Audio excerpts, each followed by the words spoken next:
시편부터 시편 2권이 시작됩니다. 그래서 시편 2권은 다윗의 노래가 한 반 정도, 그리고 다윗이 쓰지 않은 곡이 한 반 정도 됩니다. 굳이 따지자면 한 58% 정도 다윗이 적었어요. 그런데 이제 오늘 이 시편은 다윗의 시편은 아닙니다. 그래서 서두에 머릿말에 이렇게 적혀져 있어요. 지휘자를 따라 부르는 마스길, 고라 자손의 노래. 그러면은 마스길이 뭐고 고라 자손의 노래는 어떤 의미가 있을까, 좀 이걸 살펴볼 필요성이 있겠죠. 마스길이라는 단어는 식견이 있다 또는 가르치다라는 뜻을 갖고 있으면서 동시에 조금 예술성이 있는 어떤 뉘앙스를 띠고 있어요. 그러니까 단지 가르치다 뭐 이런 것들은 아니고요. 그래서 이제 형용사로 부른다면 뭐 예술적인, 교육적인, 오늘 시편은 두 개가 합쳐진 거겠죠. 그리고 고라 자손이 불렀기 때문에 오히려 두 개가 합쳐졌다고 보여져요. 왜냐하면 역대기에 의하면 다윗 왕 때부터 솔로몬 때까지 고라 자손이 그 성전에서 부르는 모든 노래를 담당했습니다. 성전에서 부르는 노래와 악기들을 담당했어요. 우리로 따지면 찬양팀인 거죠. 그 찬양팀이 고라 자손이었어요. 그래서 고라 자손이 오늘 이제 성경 본문 속에서도 성전에서 불렀던 그 노래를 굉장히 회상하거든요. 그러니까 고라 자손이 아마도 공식적으로 불렀던 노래였던 것으로 보여집니다. 공식적인 자리에서 또는 성전에서 불렀던 노래 중 하나였을 것이다 라고 이제 추측하고 있습니다. 그리고 또 한 가지는 이제 특이한 상황은 42편부터 엘로힘 시편이 시작돼요. 이제 42편부터 83편까지 엘로힘 시편이라고 얘기를 하는데 뭐 다른 건 아닙니다. 하나님의 이름을 야훼로 부르지 않고 엘로힘으로 불러요. 그동안에 이제 야훼라는 단어가 여호와로 번역이 됐거든요. 한글 성경에서. 근데 보통 이제 우리 야훼의 하나님, 여호와의 하나님이라고 모든 시편이 대부분 엘로힘이라는 단어보다 많이 쓰여져요. 그런데 42편부터 83편까지는 엘로힘이 훨씬 많이 쓰여집니다. 둘 중에 하나인 거죠. 고라 자손은 원래 엘로힘을 많이 썼던가? 찬양을 할 때. 아니면 다른 시대나 다른 계층에서 불렀던 시편이 편집되어서 들어왔던가? 둘 중에 하나입니다. 심지어는 다윗의 시편이 엘로힘 시편 안에 다윗의 시편이 들어가 있어요. 근데 다윗의 시편과 아주 동일한 본문을 가지고 있는데 하나님의 이름만 바뀌어 있어요. 엘로힘과 야훼가 바뀌어져 있는 거죠. 그래서 이제 특별하게 좀 다루고 있습니다. 어떤 뜻을 가지고 있는데 아무도 몰라요. 다만 이제 엘로힘이라는 단어는 여러분 히브리어는 단수가 있고요, 쌍수가 있고요, 복수가 있어요. 단수는 몇 개일까요? 하나겠죠. 쌍수는요? 쌍이니까 두 개겠죠. 복수는요? 셋 이상이죠. 셋 이상이에요. 그래서 엘로힘이라는 단어는 단수일까요? 쌍수일까요? 복수일까요? 하나님의 이름으로 쓰여졌습니다. 하나님이 번역하면 하나님이에요. 한번 찍어보세요. 단수일까요? 쌍수일까요? 복수일까요? 복수? 단수? 쌍수? 복수예요. 복수. 그래서 이 엘로힘이라는 단어가 조직신학자들에 의하면 삼위일체 하나님을 성경 속에서 계시해 놨다라는 증거로 이제 얘기합니다. 나중에 이제 제가 그 교리라든지 교회사, 조직신학사 뭐 이런 거를 좀 강의할 시간이 있으면 그것에 대해서도 좀 나누도록 할게요. 지금은 중요한 게 그것이 아니니까. 그렇듯이 이제 히브리어를 통해서 우리는 이 명사를 딱 보자마자 몇 사람인 줄 알아요. 원래는 바로 알게 돼 있습니다. 근데 그 한글 성경이나 영어 성경 같은 경우는 쌍수라는 개념이 없잖아요. 물론 영어는 뭐 a couple of people 이렇게 쓸 수 있다든지 뭐 표현할 수 있지만 보통 쌍수라는 개념이 없잖아요, 명사에. 그래서 우리가 놓치는 것도 조금 있어요. 예를 들어서 이제 사사기 19장에 나오는 레위인의 첩이 나오잖아요. 레위인의 첩 이야기가 나와요. 그런데 그 레위인의 첩이 이제 레위인이 첩이 있었다라고 했을 때에 그 첩이 복수로 쓰여졌어요. 그러니까 이 레위인이 이미 첩이 셋 이상 있었는데 또 다른 여인을 맞아들인 거다라고 이제 해석할 수 있는 것이죠. 이렇듯이 이제 매우 다른 뉘앙스가 일어난다는 것이죠. 어쨌든 오늘 이 시편은 엘로힘 시편으로 들어갑니다. 이것에 대한 해석이 사실은 굉장히 많은 학자마다 달라지지만 왜 굳이 엘로힘이라는 단어를 썼을까? 우리가 이제 혹시라도 그 뉘앙스를 한번 살필 수 있는 시간이 있다면 살피겠습니다. 오늘 본문은 그렇게 달라진 뉘앙스 전 캐치하지 못했어요. 다만 오늘 본문이 특이한 점은 많은 학자들이 오늘 본문을 그 이스라엘이 멸망한 다음에 남유다가 멸망한 다음에 바벨론 포로기에 쓰여졌다는 것으로 받아들여집니다. 이유는 이스라엘 백성들이 성전에서 예배하지 못하는 그 안타까움에 대해서 표현했다라는 거예요. 근데 충분히 그 정황으로 받아들일 수 있습니다. 근데 제가 이제 다만 이렇게 해석하는 것의 위험성이 하나 있어요. 어떤 위험성이 있냐면 그 시편 본문에 어떤 확장성을 조금 가로막는 역할을 합니다. 예를 들어서 오늘 시편 본문은 물론 바벨론 포로기의 배경에 갖다 놓고 보면은 거기에 딱 맞아요. 그런데 확실하게 알 수는 없죠. 그때 쓰여졌다는 기록은 없으니까. 그렇기 때문에 내가 예배를 드릴 수 없는 형편에 있는 사람이 또는 마음이 너무나 무너져서 예배조차 드릴 수 없는 힘조차 없는 사람의 고백일 수도 있는 거예요. 이게 저는 개인적으로는 이런 부분을 어떻게 받아들이냐면 학자들의 밥그릇 싸움 정도로 받아들일 때가 좀 있어요. 왜냐하면 어쨌든 뭔가 말을 해야 되잖아요. 알 수 없음 이렇게 쓸 수는 없잖아요. 네. 다만 이런 뉘앙스로 읽었을 때 우리가 좀 더 풍성해진다는 걸 기억해 주셨으면 좋겠습니다. 만약에 이스라엘이 포로되었을 때의 그 심정을 가지고 이 노래를 불렀으면 너무나 잘 맞는 시편인 거예요. 동시에 우리 입장에서는 어떤 입장이 될 수 있는 거죠? 두 가지 경우가 있을 수 있죠. 내가 예배를 드릴 수 없는 형편이 있을 수 있는 사람이 있을 수 있잖아요. 너무나 집안 형편이 어려서 주일날까지 너무 열심히 일을 해야 된다든지, 근데 하나님은 너무 갈망하는, 또는 뭐 신체에 문제가 있으신다든지, 또는 어떤 수많은 형편들 때문에 내가 예배 드리러 가는 마음조차 무너지신 분들에게 이 시편은 또 합당한 시편이 될 수도 있는 겁니다. 그렇기 때문에 그것을 염두에 두시고 한번 보시면 더 좋을 것 같습니다. 그래서 1절에 이렇게 고백하고 있어요. 하나님, 사슴이 시냇물 바닥에서 물을 찾아 헐떡이듯이 내 영혼이 주님을 찾아 헐떡입니다. 그 예전의 개역개정 성경에서는 어떻게 번역되어져 있죠? 헐떡인다라는 번역이 되어 있나요? 우리가 많이 쓰는 단어 쓰죠. 갈급합니다. 네, 갈급합니다. 목마르다는 뜻이 맞죠. 갈급합니다. 근데 번역은 이게 훨씬 좋아요.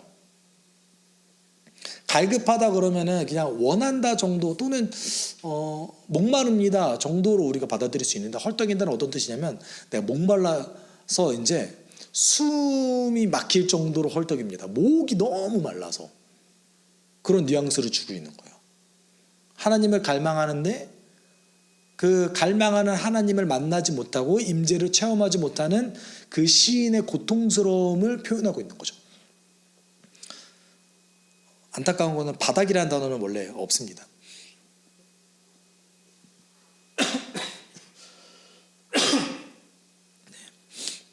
그래서 어떤 굉장히 큰 고통을 이야기하고 있어요. 그러면서 이렇게 얘기하죠.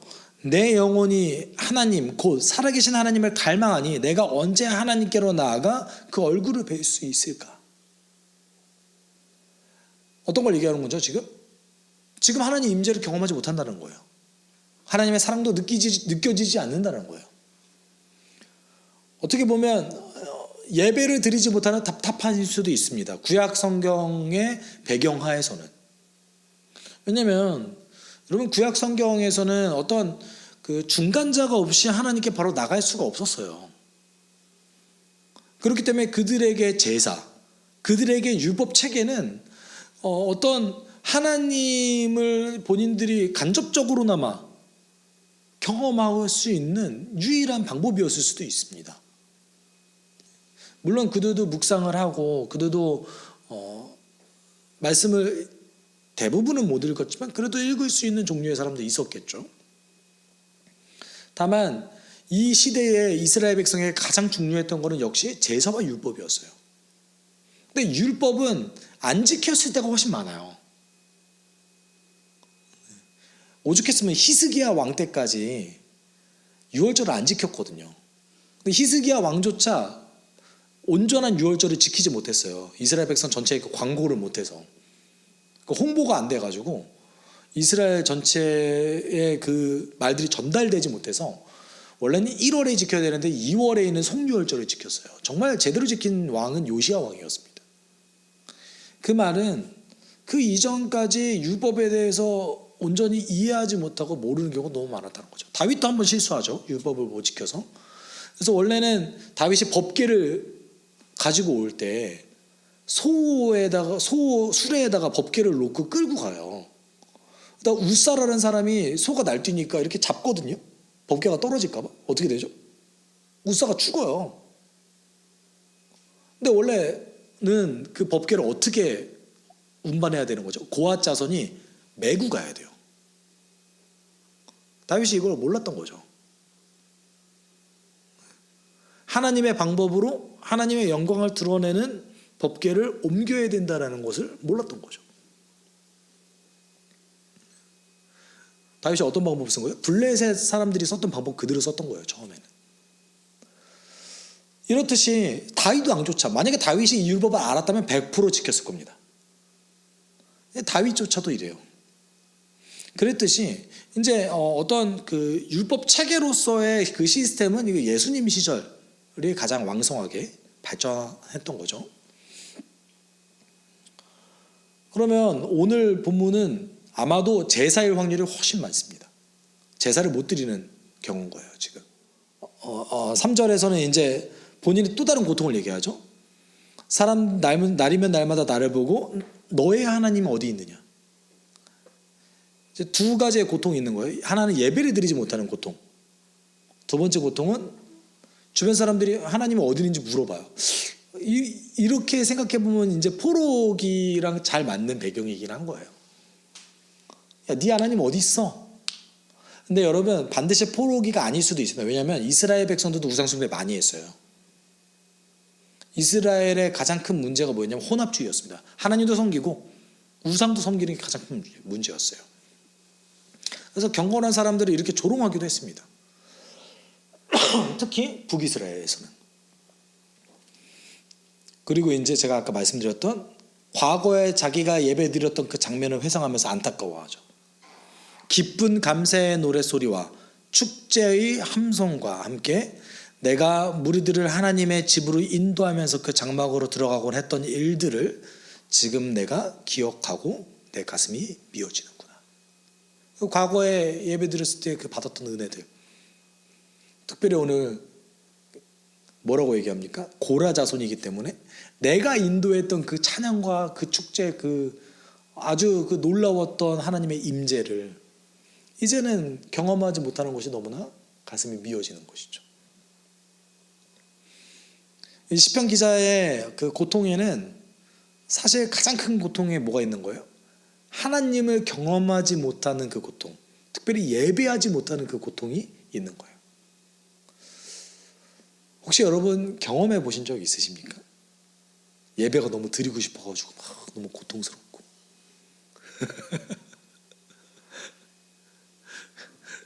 기성호 선생님은 고개를 끄덕이시는데 아마 군부대 얘기 아니시죠?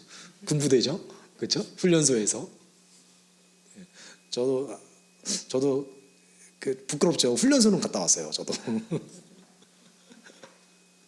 저는 이제 곧 있으면 사회를 나가니까 그냥 그렇게 큰 감흥 없이 초코파이 받을 수 있겠구나 하고 이제 기쁜 마음으로 가는데 현역 애들 저 뒤에서 울면서 뛰어오더라고요. 그래서 저 친구들은 다르겠구나. 여러분 간절히 예배 드리고 싶은데 예배를 드리지 못하는 그 고통이 있어요.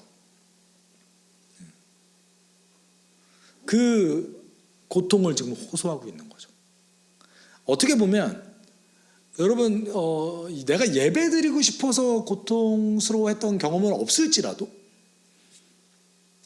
하나님을 경험하지 못하는 환경에 있거나 또는 교회는 다니고 있는데 어떤 은혜를 전혀 누리지 못하는 그 경험을 한 번 정도는 해볼 수 있지 않겠습니까? 저도 그래요. 교회 안에 어떤 갈등을 갖다 드린다든지 어떤 문제가 생겼을 때 그것이 나의 마음을 참 억눌러서 온전히 하나님을 예배하지 못하는 그 상황을 한 번 정도는 신앙인으로서 경험하게 됩니다. 저는 그때에 참 어울리는 시편이라고 생각해요. 그때에 이 시편 기자가 참 똑똑해요. 정말 고통스러운 그 고통을 호소하면서도 그럼에도 불구하고 본인이 대안이 없음을 인정해요. 그러면서 이렇게 호소하죠. 내 영혼아 내가 어찌하여 그렇게 낙심하며 어찌하여 그렇게 괴로워하느냐. 너는 하나님을 기다려라. 이제 내가 나의 구원자 나의 하나님을 또다시 찬양하란다. 고통스러워요. 지금 뭐 문제가 해결되지 않았어요. 그런데 본인 스스로에게 이렇게 물어보는 거예요. 너 왜 이렇게 낙심하고 있니? 그래서 가장 중요한 동사가 뭡니까? 하나님을 기다려라. 고통 속에서 어떤 기대감을 품고 기다려라 라는 얘기인 거죠. 하나님이 어떻게 움직이시는지 기다려라. 너 왜 이렇게 괴로워하고 있냐? 참 제가 그 주석을 이제 읽어 나가면서 참 재밌는 해석을 봤는데 이 5절이 BC 3000년대에 쓰여졌던 그 이집트 문학이랑 굉장히 비슷한 구조로 돼 있대요. 그래서 혹시 영향을 받지 않았냐라고 이제 의심하는 학자가 있더라고요. 반대합니다, 저는. 생각보다 이스라엘과 이집트는 거리가 멀고요. 문자가 다르고요. 물론 그리고 이스라엘이 포로로 살았던 그 기간보다 대략 1500년 전 얘기예요. 네. 그럼에도 이제 이렇게 얘기하는 이유는 이런 식으로 어떤 본인에게 계속 되뇌이는 듯한 그런 글들이 세계 곳곳에 많이 발견된다는 것이죠. 애가 시로서 슬픔을 노래하는 일로서 지금 본인에게 제가 볼 때는 선언을 하는 듯한 느낌? 하나님을 기다려라 라면서 선언을 하는 듯한 느낌입니다. 그렇지만 여러분 상황이 변했어요? 변하지 않았어요. 아직도 고통스럽습니다. 그러면 그 고통을 이길 수 있는 방법이 뭐가 있을까요? 그것을 시편 기자가 6절과 7절에서 나는 이렇게 고통을 이겨낸다 라고 사실 선언하는 게 6절과 7절이에요. 6절에서 이렇게 얘기하죠. 내 영혼이 너무 낙심하였지만 요단 땅과 헤르몬과 미살산에서 주님만을 그래도 생각할 뿐입니다. 이렇게만 놓고 보면은 사실 잘 모르겠어요. 근데 원래는 6절과 7절이 하나의 문장이에요. 6절과 7절은 하나의 문장인데 사실 한글 성경의 애매한 점은 시제가 잘 안 보인다는 것이죠. 내 영혼이 너무 낙심했습니다. 그렇기 때문에 그러므로 저는 앞으로 기억할 거예요. 이거예요. 미래형이 쓰여졌어요. 저는 지금 너무 낙심했습니다. 그렇기 때문에 그러므로 저는 기억할 거예요. 뭘 기억하냐면 6절에는 사실 지역만 나왔어요. 그래서 요단 땅으로부터 헤르몬 미사의 산까지, 그 정말 기억할 내용은 뭐예요? 7절이에요. 저는 기억할 거예요. 뭘 기억할 건지는 몰라요. 근데 요단 땅과 헤르몬 미사의 산, 여기가 어디에 뜻하냐면 그 이스라엘 북부에 있는 요단강 상류를 뜻합니다. 요단강 상류 쪽이에요. 그럼 거기에서 어떤 현상을 기억하느냐? 비유를 드는 거죠. 이제 정말 기억할 거는 7절인 거예요. 주님께서 일으키시는 저 큰 폭포 소리를 따라 기쁨은 기쁨을 부르며 주님께서 일으키시는 저 파도 물결은 모두가 한 덩이 되어 이 몸을 휩쓸고 지나갑니다. 뭔 말이에요? 그래서 물을 기억한다는 거예요? 어떻게 굉장히 아름다운 시적인 표현이에요. 왜냐하면 이스라엘 사람만 알 수 있는 거죠. 그 요단강 상류 쪽에는 물이 굉장히 많아요. 요단강 상류 쪽에 여러분 그 갈릴리 호수도 있습니다. 그래서 우리로 따지면 단지역이에요. 단지역. 그 지역에는 북부에서 올라오는 굉장히 많은 물줄기들이 이렇게 있거든요. 근데 1절에서 시편 기자가 뭘 얘기했죠? 하나님이 주시는 물이 없어서 지금 헐떡거립니다. 나 목말라 죽겠어요. 라고 했던 시편 기자가 뭘 기억하겠다는 거예요? 하나님이 주시는 그 풍성한 물줄기.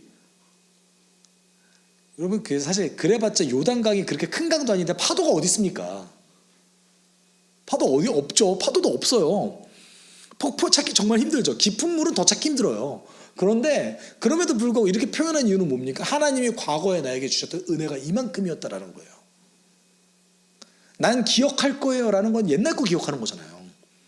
하나님이 나에게, 나 지금 헐떡거리는데 물이 너무 없어서, 하나님이 주시는 은혜가 너무 없어서, 예배를 드리지 못해서, 당신을 경험하지 못해서 너무 힘든데, 과거에 제가 경험했던 그 은혜를, 나에게 넘치게 흘러넘쳤던 그 은혜를 기억하고 제가 극복할 거예요. 이게 이제 시편 기자가 썼던 첫 번째 방법이었습니다. 과거의 은혜를 기억하는 거죠. 소망을 품을 수 있는 방법인 거죠. 두 번째 방법은 아주 대놓고 하나님께 따지는 거예요. 9절에 이렇게 호소하죠. 나의 반석이신 하나님께 호소한다. 어찌하여 하나님께서 나를 잊으셨습니까? 어찌하여 이 몸의 원수에게 짓눌려 슬픈 나날을 보내야만 합니까? 두 가지 방법을 쓴 거죠. 하나는 과거에 있었던 일들, 그 일들을 기억하면서 버틸 힘을 얻게 되고, 두 번째는 뭡니까? 지금 문제 좀 제발 해결해 주세요. 지금 있는 문제를 하나님 좀 해결해 주세요. 아주 직설적인 어조로 하나님께 이제 간청하는 것이죠. 여러분, 그 힘든 일이 있으실 때, 내가 버틸 힘이 없을 때 여러분 어떤 방법을 쓰십니까?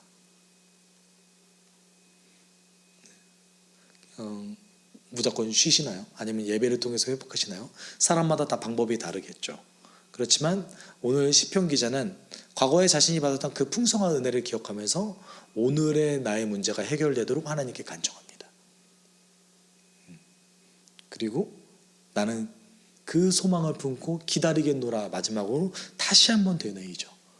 같이 읽어볼까요? 시작. 내 영혼아, 내가 어찌하여 그렇게 낙심하며 어찌하여 그렇게 괴로워하느냐. 너는 하나님을 기다려라. 이제 내가 나의 구원자, 나의 하나님을 또다시 찬양하련다. 대안이 없는 거죠. 그렇지만 여러분, 요 소망이 하나 있는 거예요. 내가 정직하게 하나님을 구했을 때, 그것이 언제가 될지 모르지만 하나님은 반드시 해결해 주신다라는 신뢰를 가지고 있는 거예요.